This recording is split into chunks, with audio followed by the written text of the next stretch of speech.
Sugod na sa sinulog kitang Magandang araw po sa ating lahat. We are here today to interview the leaders and organizers behind the upcoming Sinulog Festival in Kelowna. We have Reverend Father Sir Louis Jimenez, Laarni Apala Bautista, Arniel Abela, and Jason Ricasa as part of their preparations for the celebration happening on January 18 at Corpus Christi Church. Ay sa paghihog sa sulok, pagkatsi ko panampin, alang sa santo ninyo, ihalat ang kinabuyan mong talipay. Ang Sinulog Festival o ang kapistahan ng Santo Niño para sa ating mga Pilipino sapagkat ginugunita nito ang pagpasok ng Kristyanismo sa bansang Pilipinas.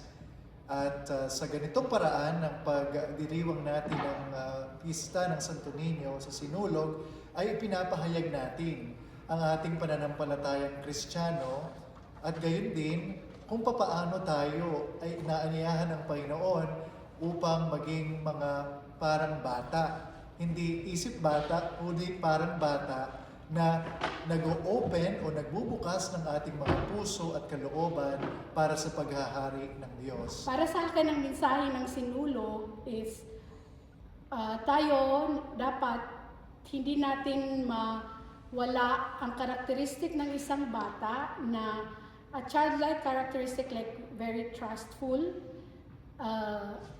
magalang, at saka kind.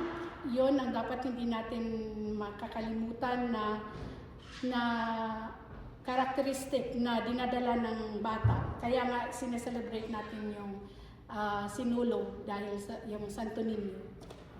Ang pag-celebrate sa Sinulog dito sa Kelowna started 4 years ago. The first year was held in St. Pius Church with a simple brainstorming with me, my wife, and together with my family friend Marnili Maloya. Then I asked the consultation of the Filipino priest of Okanagan to mention Father Neil, Father Rex, and Father Sir Louis.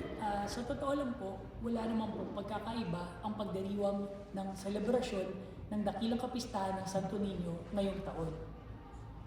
Maaring masabi po namin na pinagtitibay namin ang pagdiriwang ng taon ng selebrasyon na ito sa pamamagitan ng pagtatap ng mga kabataan, ng mga bagong dating dito sa Kelowna at ng mga bumibisita dito sa Kelowna.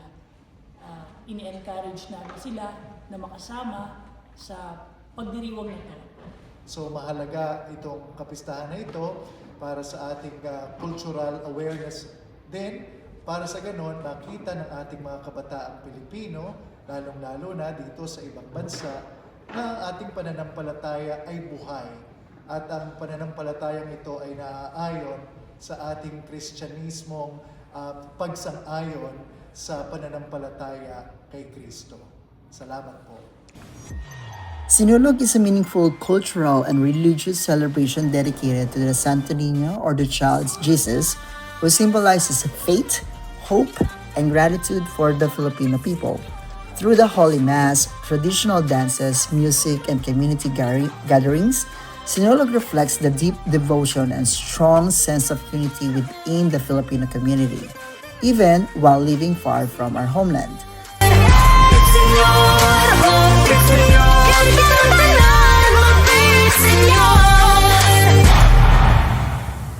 Sugod na